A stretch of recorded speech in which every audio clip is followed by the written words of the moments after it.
예, 안녕하세요. 저는 법무법인 천명에 근무하고 있는 이재호 사무장이라고 합니다. 오늘은 저기 그 상담 중에 유튜브를 보고 전화 한 분이 계셨습니다. 그래서 이제 그 유산 상속 비율에 대해서 좀 한번 동영상을 올려달라 그래서 제가 오늘 그 주제로 잊어버리기 전에 올려드리도록 하겠습니다. 보통 이제 아버지가 계시고 어머니가 계시죠. 그리고 자녀들이 이렇게 있습니다. 통상적으로 아버님이 이제 이렇게 사망을 하시게 되면 여기가 1, 1, 1 이렇게 되죠. 그리고 어머니가 1.5가 됩니다. 저희 같은 경우는 이제 이거를 이제 곱하기 2를 해서 3으로 보죠. 그래서 2 마찬가지로 2 그래서 총 하면 둘둘둘 하니까 6이 되고 9 이렇게 됩니다. 합계가. 그래서 어머니는 9분의 3, 자녀들은 9분의 2. 이렇게 이제 유산 상속 비율을 저희가 정의를 합니다. 그런데 어떤 분들은 이제 이렇게 또 말씀을 하세요. 그래서 이분이 만약에 이제 사망을 하셨다. 사망했습니다. 먼저. 뭐 아버님이 돌아가신 이후에 사망을 하면 그 상속인들이 이렇게 상속을 받게 됩니다. 그런데 아버님보다 먼저 사망을 했다. 이 자녀분이 먼저 사망을 했습니다. 그리고 이제 나중에 어머니도 사망을 하셨고, 이렇게 되면 자녀가 3명만 낳게 됩니다.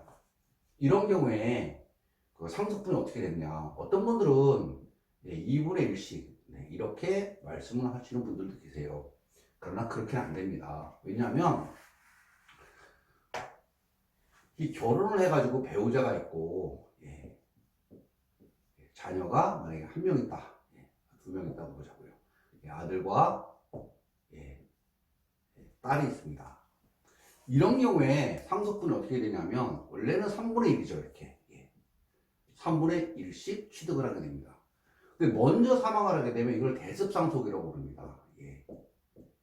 대습상속이라고 불러요. 그래서 이 자녀 배우자와 이 아들, 딸, 손자들이죠. 이 대신 상속을 합니다. 어떻게 상속을 하냐? 상속분이 어떻게 되냐? 배우자가 여전히 이 사이에서는 셋이니까 합이 7이죠. 7분의 3, 7분의 2, 7분의 2의 상속분을 갖습니다. 그런데 대습상속인들의 권리는 이 원래 상속인, 피대습인이라고 얘기를 하는데 이 피대습인의 상속분을 다시 상속받는 것이기 때문에 각자 상속인은 다 맞지만 동일한 권리를 갖지는 않습니다. 이 한도 내에서 받기 때문에 결국은 여기다가 3분의 1을 곱해주죠. 그래서 지금 21분의 3 마찬가지로 21분의 2, 21분의 2가 됩니다. 그래서 이게 다 합치면 3분의 1이 됩니다. 그래서 이렇게 통상 이제 그 유산 상속 비율이 나눠지게 됩니다.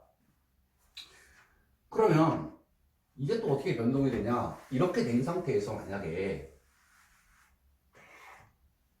이 아버지가 아들이 사망을 하고 아버지가 사망하기 전에 먼저 재혼을 합니다.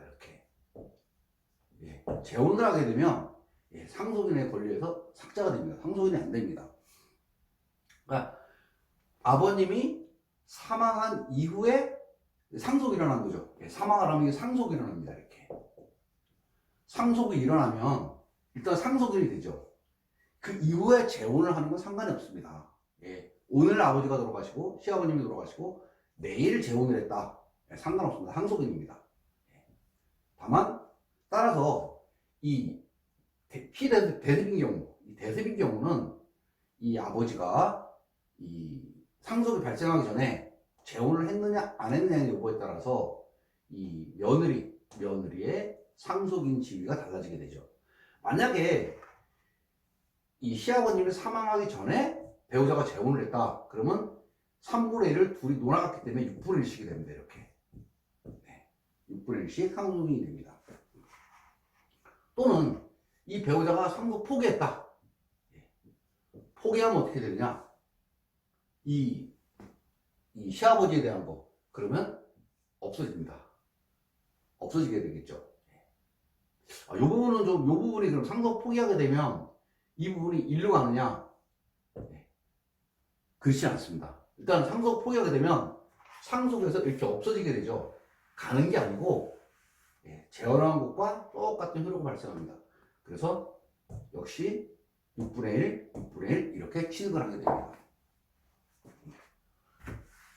일단은 기본적으로 상속 구조는 이렇게 돌아갑니다. 예.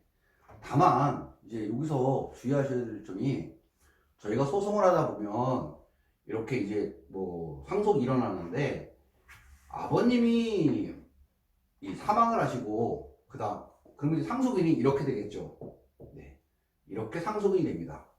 그래서 또 어머니가 사망하십니다. 그러면 역시 또 이렇게 상속이 됩니다. 그런데 많은 분들이 아버님이 사망하시고 어머님 상속하셨는데 아버님의 재산이 있습니다. 이게 예. 그냥 3분의 1씩 놀아가지라고 합니다. 근데 그렇게는 안 됩니다.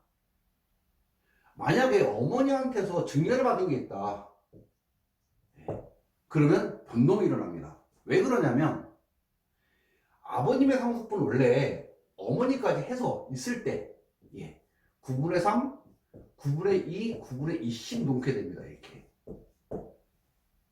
그래서 이 어머니의 상속분이 다시 9분의 1씩 쪼개지는 겁니다. 이렇게 들어가는 겁니다. 원래 구조는 그렇습니다. 근데 어머니로부터 만약에 이 사람이 상속을 증여를 받았다. 근데 그 증여분이 9분의 1을 초과한다 그러면 특별수익에서 이게 없어집니다.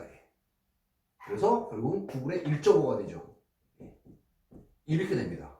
따라서 3분의 3분의 3분의 1이 되는 게 아니고 9분의 2, 9분의 3.5, 9분의 3.5 이렇게 됩니다. 그래서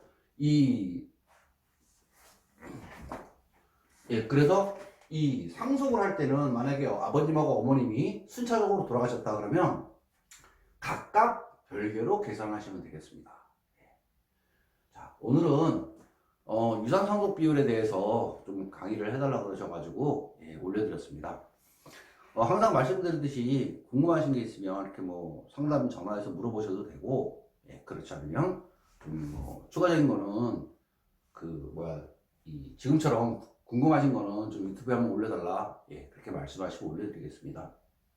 그리고 어제 일요일이었지만 나와서 잠시 일을 하고 있는데 베트남에서 전화를 하셨어요. 전화를 하셔가지고 뭐 비용을 내면서 낼 테니까 상담을 해달라고 말씀하시는데 뭐 10분, 15분 정도는 비용을 안 받습니다. 저희가 상담 비용 안 먹고 그냥 말씀을 드립니다. 다만 뭐 오래도록 이렇게 상담을 하시면 제가 퇴근이 늦습니다. 그렇지 않아서 지금 시간이 8시 15분입니다. 오늘 월요일입니다. 혼자 남아서 일을 하다가 유튜브를 찍고 있습니다. 그래서 전화를 이렇게 해서 계속 길게 물어보시면 제가 일을 할 수가 없습니다. 그러니까 짧게 물어보시길 바라고요. 말이 길어졌는데 이 비대면 상담 같은 경우 전화로 한 10분, 15분 하는 건 제가 상담 비용 안 받으니까 참고하시면 되겠습니다. 오늘은 여기까지 하고 다음에 다른 주제로 찾아뵙도록 하겠습니다. 고생하셨습니다.